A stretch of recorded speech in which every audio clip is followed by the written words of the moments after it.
अस्सलाम वालेकुम नाज़रीन, आप देख रहे हैं सुबह सवेरे पाकिस्तान। मैं हूं आपके साथ आपकी मेज़बान रमशा कंवल। हर सुबह का आगाज़ करते हैं अच्छी बात के साथ, अच्छी सोच के साथ, ताकि हमारी जो ज़िंदगी है वो बेहतर गुजरे और आगे आने वाला जो हमारा पूरा दिन है, जब सुबह का आगाज़ अच्छा होगा तो आगे दिन भी अच्छा गुजरेगा।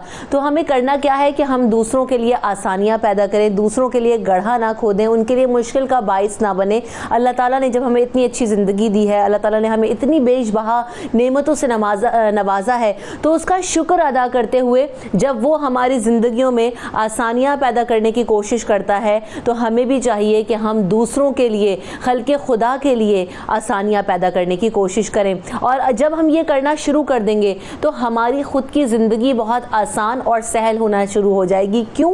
क्योंकि अल्लाह ताला जब लोगों की मदद आप करते हैं तो अल्लाह ताला आपकी मदद करता है। जब आप लोगों के लिए आसानियां पैदा नहीं करेंगे, उनके लिए गड्ढा खोदेंगे, उनके लिए मुश्किल खड़ी करेंगे, उनके लिए कॉम्प्लिकेशन का बाइस बनेंगे, तो आपकी अपनी जिंदगी में भी ऐसी जगहों से मुश्किलात आएंगी जिनके बारे में आप सोच भी नहीं सकेंगे, जिनके बारे में आपको अंदाजा भी नहीं होगा कि आपके साथ ये सब कुछ क्यों हो रहा है। तो आज हम इस पर तफसील से भी प्रोग्राम के आखिरी हिस्से में बात करेंगे कि आखिरकार लोग ऐसा करते क्यों हैं और ऐसा करने वालों के साथ होता क्या है, हमें किस हद तक अपनी जिंदगी में तब्दीली लानी है। इन तमाम चीजों पर हम बात करेंगे प्रोग्राम के आखिरी हिस्से में। लेकिन अभी चूंकि प्रोग्राम का आगाज हुआ है, तो सबसे पहले हम देख रहे हैं कि ईद में अब चूंकि चंद ही दिन बाकी रह गए हैं, लोगों की अपने घरों को वापसी का सिलसिला भी शुरू हो चुका है। मुल्क भर में जुज़वी तौर पर जो ट्रांसपोर्ट है वो भी बहाल हो चुकी है, गाड़ियाँ चलाना शुरू कर दी गई हैं कुछ सूबों में। कुछ अभी भी कॉम्प्लिकेशंस हैं। एसओपी से के बारे में जब बात हुई थी हुकूमत और ट्रांसपोर्टर्स की, तो उसको भी रिवाइज़ किया गया है। तो क्या सूरत हाल है, किस हद तक सख्ती से अमल दरामद करवाया जा रहा है एसओपीज़ पर, आज हम उस पर बात करेंगे। ट्रेन से मुताल्लिक क्या सूरत हाल है उसके बारे में भी आपको अपडेट करेंगे। फ़हीम अमीन हमारे साथ मौजूद हैं जो कि हमें लाहौर और ट्रांसपोर्ट की सूरत हाल से आगाह करेंगे। चांद नवाब हमारे साथ कराची से मौजूद है, जिनसे ट्रेन जो चलाई गई हैं, जो 30 में से अब तक कितनी ट्रेनें चलाई गई हैं, कराची कितनी पहुंच रही हैं, तमाम तरीन अपडेट्स चांद नवाब से लेंगे। सबसे पहले फ़हीम ये बताइएगा, लाहौर में ट्रांसपोर्ट की क्या सूरत हाल है और दूसरी तरफ जो एसओपीज़ हैं उस पर किस हद तक अमल दरामद करवाया जा रहा है। फ़हीम। रिमशा, कल का दिन जो है काफ़ी अहम रहा ट्रांसपोर्ट के हवाले से। हुकूमत और ट्रांसपोर्टर्स के दरमियान तवील मुज़ाकरात हुए, जिसके बाद कुछ एसओपीज़ पर हुकूमत की जानिब से समझौता किया गया और कुछ मामलात के ऊपर ट्रांसपोर्टर्स की जानिब से समझौता किया गया। पंजाब हुकूमत का यह कहना था कि जीटी रोड के ऊपर एसओपीज़ जो हैं उनमें कुछ नरमी ज़रूर हम कर सकते हैं, क्योंकि उसके तमाम तर मामलात जो हैं वो पंजाब हुकूमत देखती है। लेकिन मोटरवे जो है, क्योंकि वो वफाकी हुकूमत के अंडर आता है, इसलिए जो वफाक की तरफ से दिए गए एसओपीज़ हैं उसके ऊपर अमल दरामद करवाया जरूर जाएगा जो लोग मोटरवे पर सफर करेंगे।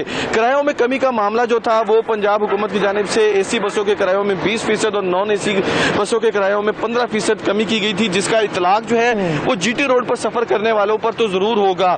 और साथ ही साथ जो 3 फुट का समाजी फासला रखने की बात की गई थी, जीटी रोड पर जो गाड़ियां सफर करेंगी वो फुल कैपेसिटी यानी कि 100% पैसेंजर्स लेकर जा सकेंगी। लेकिन जो मोटरवे पर गाड़ियां सफर करेंगी वहां पर 3 फुट का फासला जो है वफाकी हुकूमत के एसओपीज के मुताबिक जरूर इख्तियार करना पड़ेगा। 50% सवारियां जो हैं वो लेकर गाड़ियां लाहौर से मोटरवे पर सफर कर सकेंगी, लेकिन वहां पर जो 20% किरायों में कमी है वो इतलाक उसका नहीं होगा और शहरी जो है वो पिछला जो पुराना किराया है वही देकर मोटरवे पर सफर करेंगे।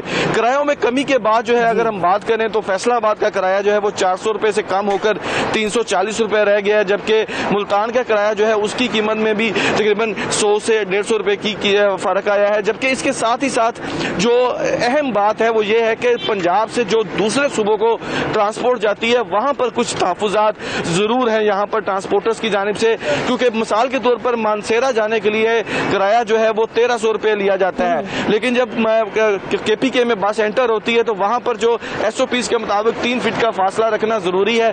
तो वहां पर जो मोटरवे और जीटी रोड के हुकाम जो है उनकी जानिब से यह तय किया गया है ट्रांसपोर्टर्स की जानिब से कि वो फीस सवारी ही 2000 रुपये किराया लेंगे 1300 की बजाय, क्योंकि वहाँ पर 3 फुट का फासला रखना ज़रूरी है। अगर मजमूई तौर पर हम ट्रांसपोर्ट की बात करें तो लाहौर से पंजाब और के दूसरे इलाकों में जाने वाली ट्रांसपोर्ट और KPK में जाने वाली ट्रांसपोर्ट जो है वो चल पड़ी है और शहरियों ने भी सुख का सांस लिया है। गुज़िश्ता रोज उनसे जब हमारी बात हुई तो उनका यही कहना था कि तो यानी कि बात यह है कि शहरियों के लिए भी किसी हद तक आसानी हो गई है SOPs को रिवाइज करने के बाद, और ट्रांसपोर्टर्स के भी जो मसाइल थे वो कुछ हद तक हल हो चुके हैं। फ़हीम अमीन, आपने हमें अपडेट किया, हमारे साथ ही रहिएगा। चांद नवाब से बात करते हैं, ट्रेन की क्या सूरत हाल है। चांद नवाब, बताइएगा आप कौन से स्टेशन पे मौजूद हैं कराची में और क्या सूरत हाल है? ट्रेन चलना शुरू हो गई हैं, कराची कब पहुंच रही हैं, कितनी ट्रेन कराची आमदोरफ्त उनकी होगी? बिल्कुल रिमशा, कल जो है ट्रेन शेड्यूल बहाल हुआ था बुध के रोज़, यानी कि किसी ने कुछ का बिल्कुल सही कहा है कि छुका चुक साहब बोले वेरी गुड, तो बिल्कुल सही, बिल्कुल इंतजाम बहुत अच्छे हैं। आज जो है कराची से जो अब ट्रेन है वो 15 ट्रेनें कहलाती हैं जो कराची से जाएंगी।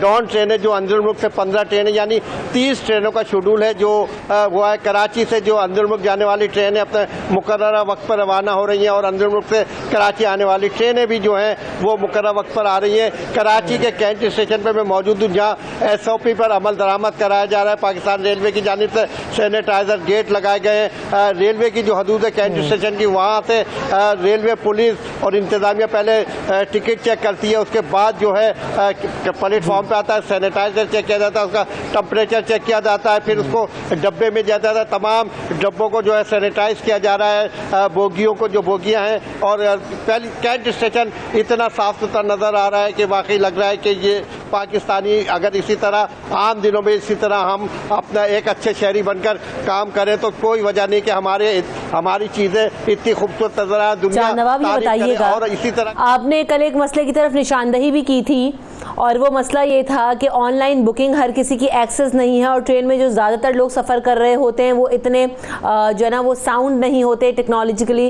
कि वो इन चीज़ों का इस्तेमाल कर सकें और या हर कोई ऑनलाइन बुकिंग करवा सके। तो इस हवाले से क्या SOPs डिज़ाइन की गई हैं कि जो लोग बुकिंग करवाना चाहते हैं वो स्टेशन पर आ सकते हैं और बुकिंग करवा सकते हैं? और दूसरी तरफ ये भी बताइए कि क्या किरायों में भी कमी की गई है कुछ हद तक, क्योंकि हम देख रहे हैं कि जो लोकल ट्रांसपोर्ट है उसमें किरायों में कमी की गई है, तो क्या ट्रेन के किराए में कमी आई? जी बिल्कुल रिमशा, आपने सही कहा कि हमारे यहाँ पाकिस्तान में तालीम का शराइत जो कम है, तो ये जो ऑनलाइन बुकिंग है वो परेशानी हो रही है, क्योंकि मजदूर पेशा लोग हैं जो ईद करने जाते हैं। इसलिए रेलवे वजीर रेलवे ने शायद या 1-2 रोज़ में जो है बुकिंग ऑन कर देंगे ताकि जो ऑनलाइन बुकिंग नहीं कर सकते वो बुकिंग करा लें। और किरायों में अभी तक इसमें कोई कमी नहीं की गई है, क्योंकि ईद की ट्रेनों पर हमेशा ट्रेनों में कमी की जाती है, लेकिन इस दफ़ा अभी तक ट्रेनों में कमी करने का कोई नोटिफिकेशन जारी नहीं किया। जो रेलवे से सफर मेरे साथ ही रहेगा चांद नवाब, आपसे जरा से ट्रांसपोर्ट के हवाले से भी बात होगी, लेकिन फ़हीम से पूछ ले, फ़हीम ओवरऑल रश कितना है, लोग कितना ट्रैवल कर रहे हैं, क्योंकि लॉकडाउन की वजह से जो लोग फंसे हुए थे वो भी अब ईद मनाने के लिए अपने शहरों में जा रहे होंगे, तो किस हद तक रश दिखाई दे रहा है आवाम का? रिमशा तकरीबन पिछले 1.5 से 2 माह जो है वो लॉकडाउन में गुजारे हैं कोरोना की वजह से, तो शहरियों की बड़ी तादाद तो अपने आबाई इलाकों की तरफ पहले ही रवाना हो चुकी थी। और ये जो लॉकडाउन था, डेडलॉक था हुकूमत और ट्रांसपोर्टर्स के दरमियान, उसमें एक बड़ी वजह मुसाफिरों की बड़ी तादाद का ना होना भी था। गुज़िश्ता रोज़ जो है वो छोटी वैगनें जो थी वो लाहौर से पंजाब के दीगर इलाकों में मुसाफिरों को लेकर जा रही थी, तो कल जब बड़ी ट्रांसपोर्ट भी खुल गई हैं, दीगर AC और B क्लास अड्डे जो हैं वो भी ट्रांसपोर्ट के लिए खुल चुके हैं दूसरी तरफ जाने के लिए, तो अभी तक जो मुसाफिरों का रश वो नहीं देखने में नजर आया जो रवायती तौर पर ईद के मौके पर देखा जा सकता है। लारी अड्डे में हम गुज़िश्ता रोज गए थे तो वहां पर भी ट्रांसपोर्टर्स का ये कहना था कि लोग जो हैं वो बड़ी तादाद में अपने आबाई इलाकों की तरफ पहले ही रवाना हो चुके हैं। बच्चों की छुट्टियां जो हैं वो 1.5-2 महीने पहले से ही हो चुकी हैं। सरकारी दफातर जो हैं वहां पर भी हाजिरी के हवाले से कुछ बताया जा रहा था कि 50% हाजिरी के साथ काम चलाया जा रहा है। ज्यादा रश नहीं है, नॉर्मल रश देखा जा रहा है जैसे कि उमूमन ईद के मौकों पर हुआ करता है। चांद नवाब, यहाँ क्या सूरत हाल है सिंध में? और दूसरी बात ये ट्रांसपोर्ट की क्या सिचुएशन है, कितना लोग ट्रैवल कर रहे हैं, SOPs पर अमल दरामद कर रहे हैं? जी बिल्कुल, देखें अगर इंटरसिटी सर्विस की बात की जाए तो सिंध हुकूमत ने उसको चलने की इजाज़त नहीं दी गई है। कराची में अपने तौर पर ट्रांसपोर्टर जो हैं, कारें, छोटी गाड़ियाँ, कोचेज़ जो हैं वो मुसाफिरों को लेके जा रही हैं और अंदर मुल्क जा रही हैं M9 से। लेकिन सबसे बड़ी जो वजह है जो रेल से सफ़र कर रहे हैं मुसाफिर, जो गरीब मुसाफिर होते हैं, क्योंकि उनके जो घर हैं वो अंदर मुल्क जो ट्रेन जो स्टेशन है वहाँ से करीब है, इसलिए खुशी का इज़हार कर रहे हैं कि शुक्र है ट्रेनें चली, हम अपने अहले खाना के साथ ईद मना सकेंगे, अपने रिश्तेदारों के साथ ईद मना सकेंगे। क्योंकि कराची से अंदर मुल्क तमाम लोग की कोशिश होती है कि अपने प्यारों में ईद मनाएं। इससे ट्रेन जो है बहाल हुई है और 31 तारीख के बाद अगर इसी तरह SOP पर अमल रहा, जिस तरह देखने में आ रहा है इंतजाम, तो मजीद 30 ट्रेनों से मजीद पूरा शेड्यूल जो है ट्रेनों का और मजीद बढ़ा दिया जाएगा। जी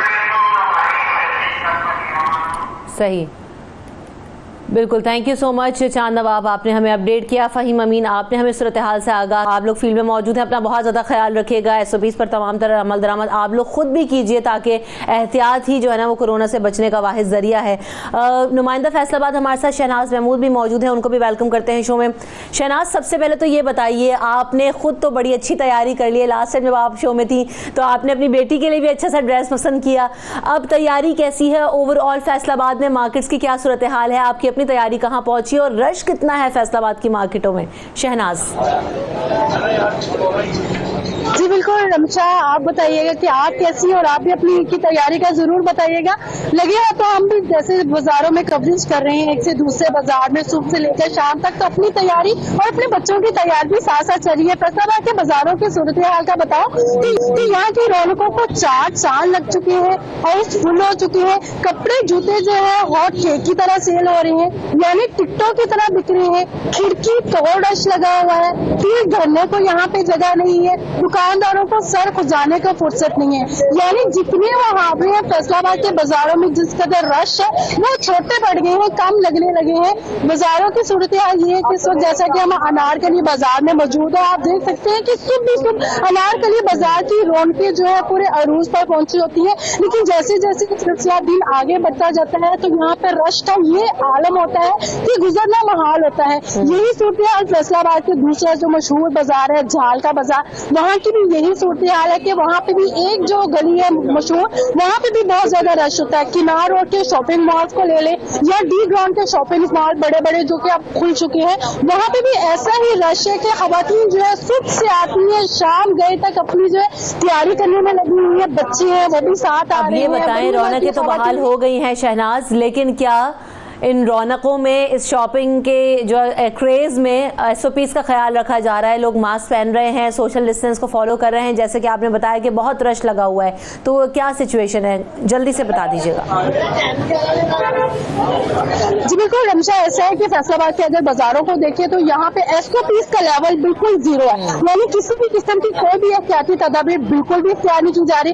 यानी जिस बाजार में इस वक्त मैं खड़ी हूँ, यहाँ के कैमरा रखना मुश्किल हो जाता है। 1 गज भर का फासला है जहाँ पे सैकड़ों खवातीन इसी गज भर के फासले से गुजरती है, छोटे छोटे स्टॉल से शॉपिंग करती है, कंधे से कंधा टकरा रहा होता है। कोई मास्क नहीं, कोई सैनिटाइजर नहीं, कोई एक दुकान पे सिर्फ 4 लोगों वाला SOPs नहीं, कोई सोशल डिस्टेंस का ख्याल नहीं। अगर सोशल डिस्टेंस यहाँ पे अनफॉर्चुनेटली हम शॉपिंग तो कर रहे हैं, ईद की तैयारी भी कर रहे हैं, खुशियां मनाने की भी तैयारी कर रहे हैं, लेकिन जो सबसे कॉम्प्लिकेटेड सूरत हाल है जो कि आपकी खुशियों को खराब कर सकती है, अल्लाह ना करे नुकसान पहुंचा सकती है, उसके लिए एहतियात नहीं कर रहे। ये सबसे ज़्यादा ज़रूरी है। शहनाज महमूद, आप भी प्लीज़ अपना ख्याल रखिएगा, एहतियाती तदाबीर पर अमल दरामद करते हुए कवरेज कीजिए, क्योंकि बाज़ारों में बेइंतहा रश है और कॉम्प्लिकेटेड सिचुएशन है। Thank you so much Shahnaz, आपने हमें अपडेट किया। डॉक्टर राना जवाद असगर साहब भी मेरे साथ मौजूद हैं, जो कि माहिर हैं वबाई अमराज के और CEO हैं global health strategist and implementers के। आपको वेलकम करते हैं शो में। सबसे पहले डॉक्टर राना जवाद साहब, अब ट्रांसपोर्ट खोल दी गई है, जब लोग पब्लिक ट्रांसपोर्ट में सफ़र करें तो ये किस हद तक जो है ना उनको एहतियात करनी होगी, कौन कौन सी एहतियाती तदाबीर पर अमल दरामद करना होगा, SOP जो डिज़ाइन की गई हैं उन पर अमल करना होगा, ताकि वो खुद भी सेफ रहें और जो नेक्स्ट लोग हैं उसको भी जो है ना वो प्रोटेक्ट कर सकें? जी बहुत शुक्रिया मुझे अपने प्रोग्राम में लेने का। और जिस तरह आप नुमाइंदों को बता रही थी कि सख्ती के साथ एहतियात करें और तमाम प्रिकॉशंस, तमाम एहतियाती तदाबीर इस्तेमाल करें, उस तरह कोई भी काम करना है, जब आपने घर से निकलना है तो आपको वो हिफाजती तदाबीर इस्तेमाल करनी चाहिए। जब आपकी बात है कि बसों में जाना है तो कैसे जाना है, तो इसके अंदर देखिए ये एक नया वायरस है और हमें रोजाना इसके बारे में नई मालूमात हासिल हो रही हैं। और उसके अंदर एक बड़ी अहम बात है जो हमें जिसका अंदाजा हुआ है कि ये क्लोज्ड एनवायरनमेंट्स के अंदर ज्यादा पनपता है। इसका मतलब है कि अगर आप किसी ऐसी जगह पे हैं जहां पे क्लोज वेंटिलेशन सिस्टम है, बंद उसका एयर कंडीशनिंग का निजाम है या कुछ है, तो ज्यादा खतरा है। बेहतर वो जगह है जहां पे हवा की आमदोरफ्त या वेंटिलेशन अच्छी है। तो मेरी तजवीज़ तो ये होगी कि अगर वो बस है या वैगन है, एसी वैन्स वगैरह में जो ट्रैवल कर रहे हैं उनके लिए भी ज्यादा रिस्क होगा। यानी नहीं, मैं ये कहूँगा कि अगर वो अपने गाड़ी की खिड़कियां खोल सकें और ताकि हवा का आमदोरफ्त ज़्यादा अच्छी हो तो वो निस्बतन बेहतर होगा बजाय इसके कि वो एयर कंडीशन गाड़ी का चलाकर सफ़र करें। गर्मी है, मुझे इल्म है कि ये मुश्किल है। अच्छा जवाब साहब, एक और चीज़ है, इंफॉर्मेशन है उसके मुताबिक ये ज़्यादा बेहतर है। वो ये है कि जीटी रोड पर जो मुसाफिर वैन्स हैं उनमें 100% मुसाफिर बैठकर ट्रैवल कर सकेंगे, यानी कोई सोशल डिस्टेंस को फॉलो नहीं किया जाएगा, seat by seat passenger travel करेंगे। तो ऐसी सिचुएशन में जहां आपने बाकी जगहों के लिए तो एसओपीज डिज़ाइन किए हैं कि फासला रखा जाए, क्या जीटी रोड पे कोरोना मौजूद नहीं है या वहां पर जो लोग ट्रैवल करेंगे उनको इससे कोई इफेक्ट नहीं होगा? ये डुअल स्टैंडर्ड्स क्यों हैं? और आखिर के 2 से 3 दिन अब रह गए हैं तो सूरत हाल ख़राब हो सकती है। अभी हमने देखा कि पिछले 24 घंटों में दुनिया भर में 6 लाख के करीब केसेस रिपोर्ट हुए, तो ये 1 लाख समथिंग के करीब। तो ये जो सूरत हाल है ये इस हद तक तशवीशनाक हो रही है, तब भी हम उस पर जो ना वो सोच नहीं रहे हैं, लोगों को बस फैसिलिटेट कर रहे हैं। किस हद तक हो सकता है ये और क्या इसके नताइज होंगे? असल में जो बड़ी अफसोसनाक सूरत हाल है कि पाकिस्तान के अंदर कोरोना वायरस के बारे में इतनी मुतजाद आरा दी जा रही हैं एक्सपर्ट्स की तरफ से, हुकूमती अहदेदारों की तरफ से, कि आम जो शहरी है वो तकरीबन कंफ्यूज है और वो उनमें से अक्सर तादाद ये कह रही है कि कोरोना वायरस तो कोई ऐसी बात नहीं है, ये तो अफवाह है जो लोगों ने फैलाई हुई है। तो ऐसे लोगों को ज़रा उन अस्पतालों में भी जाना चाहिए, उन लोगों से भी मिलना चाहिए जिनके करीब तरीन अजीजों की जान गई है कोरोना से। उन डॉक्टरों के बारे में उनको इल्म हासिल करना चाहिए जो पाकिस्तान में नौजवान डॉक्टर्स, नर्सेज अपनी जान से हाथ खो बैठे हैं इसी कोरोना वायरस की वजह से। तो ये एक बड़ा सीरियस बीमारी है। मुझे ये भी समझ है कि लोग अपने घर जाना चाहते हैं, लेकिन अपनी हिफाजती तदाबीर जरूर करिए। और उसके अंदर ये रश भी बढ़ता है, लेकिन आपको पता है कि ये उन जगहों से कोरोना वायरस ज्यादा बढ़ता है जहां पे हम अपने हाथ लगाते हैं। तो अगर आप बस की सीट के बैग को हाथ लगा रहे हैं जिस पे पहले कोई और बैग हाथ लगा चुका है जिसको वायरस था, तो और उसके बाद आप अपने चेहरे को हाथ लगाते हैं तो आप में मुंतकिल होने का वायरस का खतरा है। तो जहां पे ग्राउंड रियलिटीज अपनी जगह, लेकिन आपकी जान की हिफाजत खुद आपको करिए। अगर आपके पास कोई हैंड सैनिटाइजर है तो वो जेब में रखिए, बार बार इस्तेमाल कीजिए। जहां मौका मिले साबुन से हाथ धोइए, खिड़की गाड़ी की, बस की खोल के रखिए और अगली जो जगह हैं उनको वाइप कर लीजिए किसी भी डिसइंफेक्टेंट के साथ। सीट पर बैठने से पहले अगर वो बस वालों ने नहीं भी किया तो आप खुद किसी भी हल्के से स्प्रे के साथ उसको साफ कर लीजिए। आपकी जान की हिफाजत इवेंचुअली जो अब ये लग रहा है तो आपको खुद ही करनी है, कोई और आपकी हिफाजत नहीं करेगा। बिल्कुल डॉक्टर जवाद, अब ये जो सूरत हाल है इसमें एक तो जो लोग बसों में ट्रैवल कर रहे हैं वो डिसइंफेक्ट किस तरीके से कर सकते हैं? आपने बताया कि खुद भी जो है ना वो उसको साफ कर लें। डिसइंफेक्टेंट कौन सा, अल्कोहल बेस्ड सैनिटाइजर इस्तेमाल कर लें या जो दीगर डिसइंफेक्टेंट्स आते हैं लिक्विड्स में उनको पानी में मिला के इस्तेमाल कर लें? एक तो ये चीज़ भी ज़रूर बताइएगा। दूसरी तरफ ये कि आदाद व शुमार अभी क्या बता रहे हैं, पैटर्न्स क्या हैं? क्या ईद के बाद मज़ीद केसेस की तादाद में हम इजाफा देख रहे हैं इस वेव में, या किसी हद तक जो है ना वो एक हफ्ते के बाद कमी भी आ सकती है? क्या फैक्ट्स एंड फिगर्स हैं? देखिए, एक तो ये है कि बसों में जब आप सफ़र करें तो वो जो स्पिरिट है या अल्कोहल वाले, प्योर अल्कोहल वाले, वो आप ना इस्तेमाल कीजिए, क्योंकि इन्फ्लेमेबल चीज़ है और आपको गाड़ी के अंदर वो इस्तेमाल नहीं करनी चाहिए। अगर आपने हैंड सैनिटाइजर्स अल्कोहल वाला यूज़ किया है तो सिगरेट ना पीजिए, क्यों, आपके हाथों में एक किस्म का उसके अंदर अल्कोहल है जो उसको आग लग सकती है। तो ये एहतियातें भी आपने करनी है। तो सिंपल डिटोल है, घर में ब्लीच होती है, इनमें से कोई भी ऐसी चीज़ ले लें, ये बड़ी इफेक्टिव है। आम घरेलू जो ब्लीच होती है उसको उसके अंदर पानी शामिल करके उसको हल्का सा आप वाइप कर लीजिए, स्प्रे कर लीजिए, कुछ भी कर लीजिए। तो ये थोड़ी सी एहतियातें हैं। जो केसेस का नंबर है, मैंने कल ट्वीट किया था कि कल तक के मुताबिक हम एक अपने जो मैक्सिमम नंबर होता है जिसे हम पीक कहते हैं, में भी हम पहुंच गए हों, लेकिन हमें यकीनी से नहीं कह सकते क्योंकि हमें पाकिस्तान के अंदर तमाम केसेस का पता नहीं है। जो केसेस का नंबर हमारे पास आता है वो एक फ्रैक्शन होता है टोटल नंबर का।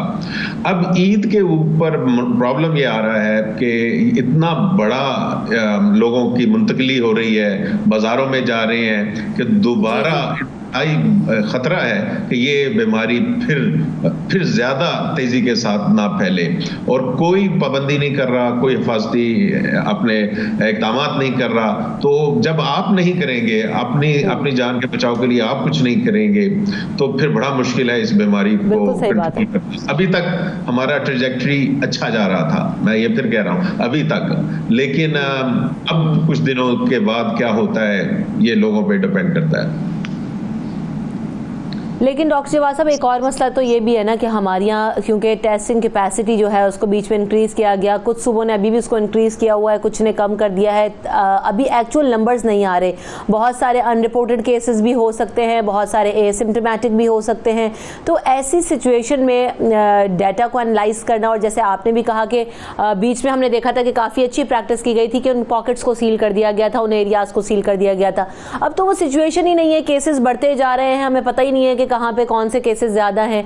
तो ऐसी सिचुएशन में हालात को कैसे कंट्रोल किया जा सकेगा या क्या करना होगा हमें, क्योंकि अब तमाम चीजें आहिस्ता आहिस्ता ओपन भी हो रही हैं, मार्केट्स, दुकानें, सभी कुछ खुल गया ऑलमोस्ट। जी हाँ, बिल्कुल आपकी बात सही है। और आज ही मेरा आर्टिकल भी इसी मौजू पे आया है कि हमें कोई नहीं पता कि पाकिस्तान में एक्चुअल कितने केसेस हैं, और जब हमें पता ही नहीं है और ये भी नहीं पता कि वो कहाँ पे हैं, तो हम ऐसी लड़ाई लड़ रही हैं जो हम अंधेरे में लड़ रहे हैं, और हमारी आंखों पे पट्टी, अंधेरा भी है, आंखों में पट्टी भी बंधी हुई है, और हम किस तरह इस बीमारी पे काबू पा सकेंगे। तो इस वजह से बड़ा जरूरी है गवर्नमेंट के लिए भी कि अपने जो निज़ाम है बीमारी इसकी, जिसे हम सर्वेलेंस सिस्टम कहते हैं, उसको इम्प्रूव करे, उसको मजबूत बनाए और इंश्योर करे कि हमें पता हो। कोई भी सर्वेलेंस सिस्टम 100% केसेस की इंफॉर्मेशन नहीं देता, लेकिन अगर वो मजबूत हो और उसकी इंटेग्रिटी ठीक हो तो उसकी बेस पर हम अंदाजे अच्छे लगा सकते हैं। आजकल जो हमें नंबर मिल रहे हैं इस पे हमारे जो अंदाजे हैं वो इंतहाई कमजोर नोयत के होंगे। तो इस वजह से मुल्क के लिए ये बेहतर है कि हम इस पे तवज्जो दें, और फिर मैं बात लोगों पे छोड़ूंगा कि लोग अपनी जान की हिफाजत जरूर करें, स्पेशली ईद के ऊपर बड़ी बड़ी पार्टीज ना करें। ये बीमारी अभी भी फुल पीक पे चल रही है, और जब मैं कहता हूं कि पीक पे पहुंची है, इसका ये नहीं मतलब ये नीचे आनी शुरू हो गई है, इसका मतलब है कि ऊपर पहुंची हुई है, और उसके अंदर अगर आप एहतियात नहीं करेंगे तो ये उससे फिर ऊपर खुदा न खास्ता जा सकता है हमारा केस का लोड। डॉक्टर जवाद साहब, एक और बड़ा मिसकंसेप्ट है, या ये ठीक भी हो सकता है, आप तस्दीक कीजिएगा, कि लोग ये भी समझ रहे हैं कि अगर हम एक दूसरे के घरों में जा रहे हैं और अपनी गाड़ी में बैठ के दूसरे घर तक जा रहे हैं तो हमें, और क्योंकि हम घरों में हैं तो ये तो हमें कोरोना इफेक्ट नहीं कर सकता। ये जो प्रैक्टिस है कि अपनी गाड़ी से, घर से आप निकले, गाड़ी में बैठे और गाड़ी से फिर दूसरे घर में चले गए और वहाँ से फिर आप वापस आ गए, ये क्या सिचुएशन सेफ है? क्योंकि लोग इसी तरीके से अभी मिलना जुलना या गेट टुगेदर्स कर रहे हैं, तो ठीक है, ये सेफ रहेगा? नहीं, अगर आप अपने घर वालों को वो बोर हो गए, घर बैठे हुए गाड़ी में बिठाकर शहर की सैर कराने निकल गए हैं और आप घूम फिर के बगैर किसी से मिले वापस आ जाते हैं कि, और तो आप कोई इतना मसला नहीं है। लेकिन आप किसी के जब घर जाते हैं तो बेसिकली आपके इन्फेक्ट होने के और जिसके घर जा रहे हैं उसके इन्फेक्ट होने के चांसेस बढ़ जाते हैं। तो इस वजह से एटलीस्ट इस रमज़ान में हमने तो घर में ना कोई हमारे आया है, ना हम किसी की तरफ गए हैं, और जो इफ्तार पार्टियां थी उनसे भी परहेज किया किया है। देखिए ये चंद लम्हों की मुसर्रत है, खुशी है, और वाकई आप ईद वाले दिन अपने अजीज़ों रिश्तेदारों से मिलना चाहते हैं, लेकिन क्या उनकी सेहत की हिफाजत आपकी जिम्मेदारी नहीं? क्या आपके अपने घर वालों की, अपने बुजुर्गों की, अपने बच्चों की जान की हिफाजत भी आपकी जिम्मेदारी नहीं? तो आपको ये बैलेंस करना पड़ेगा। जब तक ये बीमारी नीचे नहीं जाती हमें की कुछ एहतियातें रखनी चाहिए, और अल्लाह का शुक्र है कि पाकिस्तान में इतनी अमवात नहीं हुई, तो लेकिन उसको कायम रखना और उसको कम से कम पे लेके जाना हम सबका फर्ज है, और हम सबको मिलकर इस पे काम करना चाहिए। और ये हमें समझना होगा कि अभी हमें बहुत ज़्यादा एहतियात करने की ज़रूरत है, क्योंकि अब हम स्मार्ट लॉकडाउन या हमने ओपन ही ऑलमोस्ट कर दिया है इसको, तो किस हद तक एहतियात करें? ख़ासतौर पर डॉक्टर शहबाज साहब, उनके लिए आपका क्या मैसेज होगा जो अभी ट्रैवल कर रहे हैं, जिन्होंने अपने घरों को वापस जाना है पब्लिक ट्रांसपोर्ट में, ट्रेन के थ्रू या दीगर जगहों पर, या जो लोग मार्केट्स में भी जा रहे हैं, उन सबके लिए आप क्या एडवाइस करेंगे, क्या सजेस्ट करेंगे? जी हाँ, नंबर 1 मास्क। हर बंदे ने मास्क पहना, और मैंने ये भी देखा है बाज लोग मास्क पहनते हैं तो नाक उनका बाहर आ रहा होता है। नहीं, पूरे मुंह पे मास्क आपने पहना हो, और ये भी इंश्योर करें कि अगर बस के अंदर कोई और शख्स है जिसने मास्क सही तरह नहीं पहना, तो आप उससे भी दरख्वास्त कीजिए कि वो भी मास्क पहने, क्योंकि हमारी बचत तभी है कि अगर सारे लोग जो उस एनवायरनमेंट के अंदर हैं उन्होंने मास्क पहना हो।